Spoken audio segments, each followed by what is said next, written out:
The Book of Jonah. The word of the Lord came to Jonah, son of Amittai. Go to the great city of Nineveh and preach against it, because its wickedness has come up before me. But Jonah ran away from the Lord and headed for Tarshish. He went down to Joppa, where he found a ship bound for that port. After paying the fare, he went aboard and sailed for Tarshish to flee from the Lord. Then the Lord sent a great wind on the sea, and such a violent storm arose that the ship threatened to break up. All the sailors were afraid, and each cried out to his own god, and they threw the cargo into the sea to lighten the ship. But Jonah had gone below deck, where he lay down and fell into a deep sleep. The captain went to him and said, "How can you sleep? Get up and call on your God. Maybe he will take notice of us, so that we will not perish." Then the sailors said to each other, "Come, let us cast lots to find out who is responsible for this calamity." They cast lots, and the lot fell on Jonah. So they asked him, "Tell us, who is responsible for making all this trouble for us? What kind of work do you do? Where do you come from? What is your country? From what people are you?" He answered, "I am a Hebrew, and I worship the Lord, the God of heaven, who made the sea and the dry land." This terrified them, and they asked, "What have you done?" They knew he was running away from the Lord, because he had already told them so. The sea was getting rougher and rougher, so they asked him, "What should we do to you to make the sea calm down for us?" "Pick me up and throw me into the sea," he replied, "and it will become calm. I know that it is my fault that this great storm has come upon you." Instead, the men did their best to row back to land, but they could not, for the sea grew even wilder than before.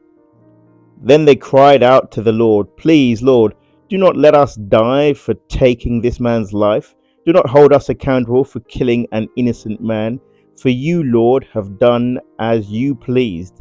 Then they took Jonah and threw him overboard, and the raging sea grew calm.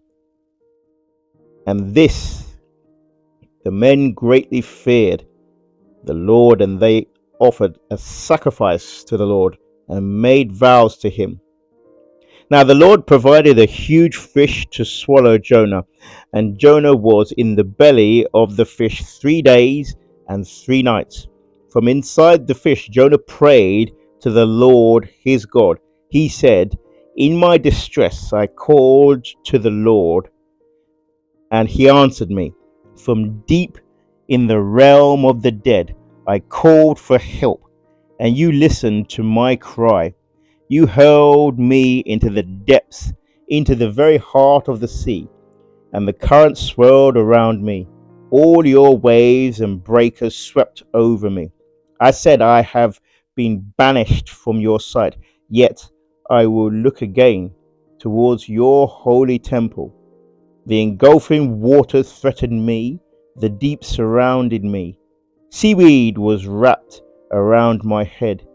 To the roots of the mountains I sank down. The earth beneath barred me in forever. But you, Lord my God, brought my life up from the pit. When my life was ebbing away, I remembered you, Lord, and my prayer rose to you, to your holy temple. Those who cling to worthless idols turn away from God's love from them.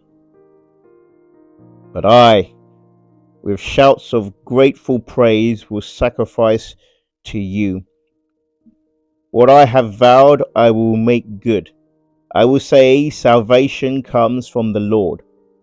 And the Lord commanded the fish, and it vomited Jonah onto dry land. Then the word of the Lord came to Jonah a second time. "Go to the great city of Nineveh and proclaim to it the message I give you." Jonah obeyed the word of the Lord and went to Nineveh.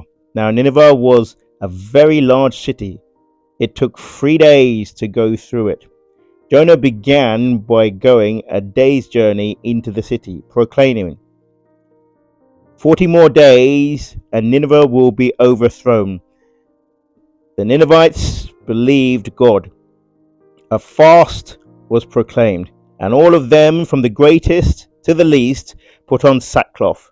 When Jonah's warning reached the king of Nineveh, he rose from his throne, took off his royal robes, covered himself with sackcloth, and sat down in the dust. This is the proclamation he issued in Nineveh. By the decree of the king and his nobles, do not let people or animals, herds or flocks taste anything. Do not let them eat or drink, but let people and animals be covered with sackcloth. Let everyone call urgently on God. Let them give up their evil ways and their violence. Who knows? God may yet relent and with compassion turn from his fierce anger so that we will not perish. When God saw that they did and how they turned from their evil ways, he relented and did not bring on them the destruction he had threatened. But to Jonah this seemed very wrong, and he became angry. He prayed to the Lord, "Isn't this what I said, Lord, when I was still at home? That is what I tried to forestall by fleeing to Tarshish. I knew that you are a gracious and compassionate God, slow to anger and abounding in love, a God who relents from sending calamity. Now, Lord, take away my life, for it is better for me to die than to live." But the Lord replied, "Is it right for you to be angry?" Jonah had gone out and sat down at a place east of the city. There he made himself a shelter, sat in its shade, and waited to see what would happen to the city. Then the Lord God provided a leafy plant and made it grow up over Jonah to give shade for his head to ease his discomfort.